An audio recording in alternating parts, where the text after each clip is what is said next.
silly or feel childish or immature. It was a hopeful thing where you could look up at Saturn V with tears running down your face, and you'd be one of thousands. And I think we brought a little bit of that spirit of 1969 back to the Kennedy Center for this event. So it was a very special thing, and hope that we can keep up this collaboration of music and multimedia because it reaches people in so many myriad of ways that any one of the separate disciplines I don't think do as powerfully. And off we go. This was just an unforgettable event, and over the opening sequence of this, that's Moonwalk 1 that Duncan put together especially for this concert, and it's almost corny. I mean, the idea of programming 2001 fanfare from Zarathustra just makes, you know, as a musician, you just, oh no, not that again. You know, you just, but he actually did something very special. And when I went to NASA Television to see the footage that we were going to project, it puts a lump in your throat because it just seeing the people from 1969 looking up at the sky, seeing this rocket, this amazing semi-primitive thing doing something quite extraordinary, all to this music and cut so beautifully, cut very artistically, was quite magical. And this is just some excerpts from that as well. But great collaborators, great artists at NASA, and it's something that was the most surprising thing I discovered, having had this as my first dream before music, is to become an aerospace engineer in Orange County, California, where I'm from. And I would have been, I don't know, I wouldn't work for Rockwell anymore, would I? I'd be in Japan working for some subsidiary of Boeing, if I were lucky. And so from model rockets, it went to music and public school music and the Kennedy Center in one big inexplicable jump for me and to that stage. So hopefully we'll keep it up, and we'll help through everything we do in art and music and film to help people dream of Mars. Thank you so much.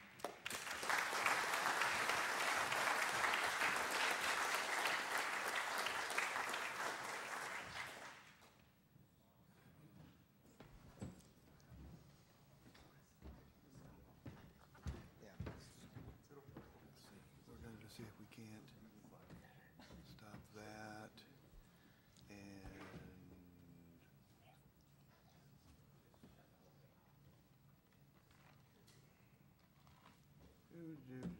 I'll leave that one there. That works for me.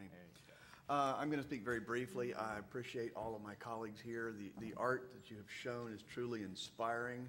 I come at it from a slightly different perspective. I grew up as a child of the 60s in Central Florida.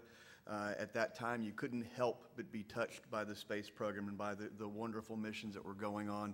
One of my lasting impressions as a child, 9 years old, is standing outside in Lakeland, in Winter Haven, Florida, 120 miles away from the Cape, feeling the Saturn V lift off before you saw it.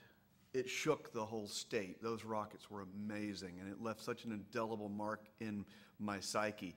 And I've been surfing on Cocoa Beach before when the shuttle launches take place. And most people don't realize that Patrick's Air Force Base launches 4 fighters to follow the space shuttles up. And you don't see them until they go over your head when you're surfing.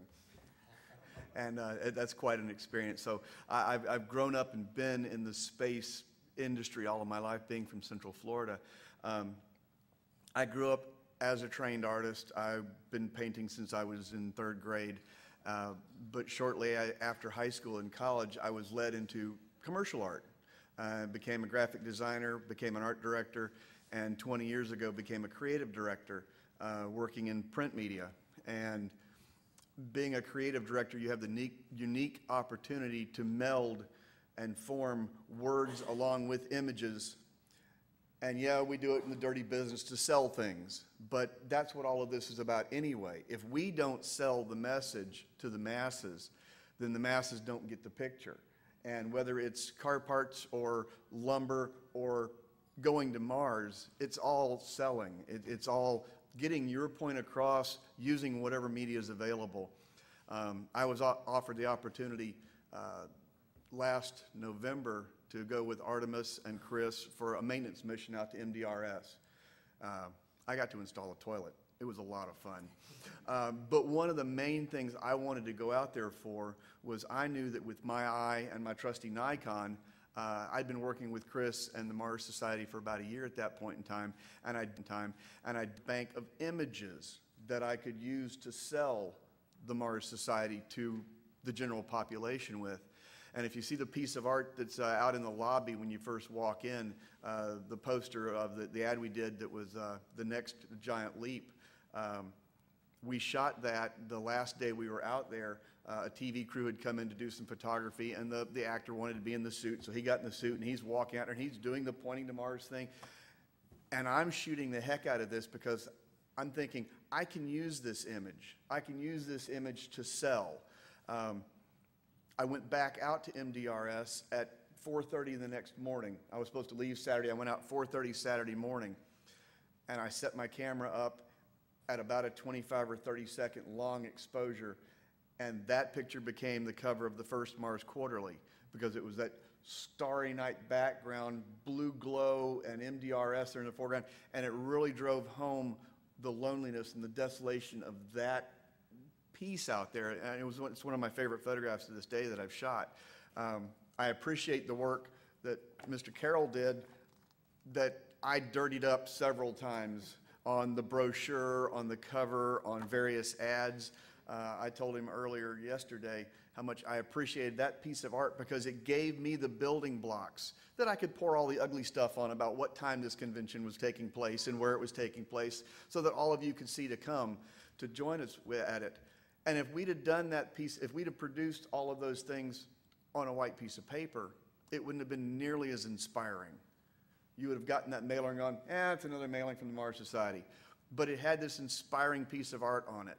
And that is what we need in the commercial realm as an advertising agency. That's what I need to sell it, to get the point across that this is where we want to go and to build that excitement level. And I think that that is the bottom line of what all of us have been discussing and what we can bring forward is it's through the imagination of the art that we can go to Mars. I've seen all of the presentations that all of the scientists have made, and they've had some really nice graphics to them. And I'm thinking to myself, they get it. You can't just have a black screen with white type to sell this stuff. You have to have the pretty pictures and the neat art and the great movies and the great animation and the great paintings to inspire the masses, to inspire Joe the plumber to want to get behind a mission to Mars. And that's really what we're all trying to do. Thank you all very much.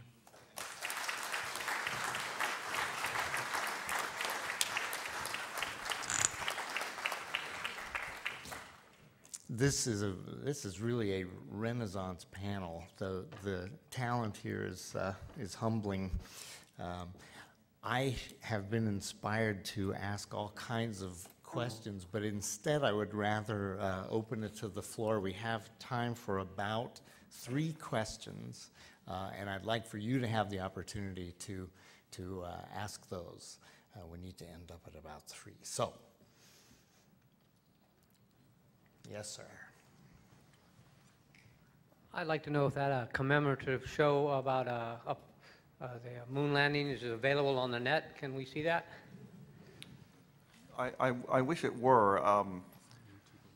There's a little clip on YouTube. We had NASA television tape, I think they could tape 3 minutes because of my union. I'm afraid. That's why you don't see classical orchestras on television like you used to, or classical anything. If you look up symphony on YouTube, you wind up with the first 5 hits are like a rock band called Symphony. But you can see part of this on NASA television, and you can see part of it on YouTube if you put there's a NASA channel. National Symphony Orchestra?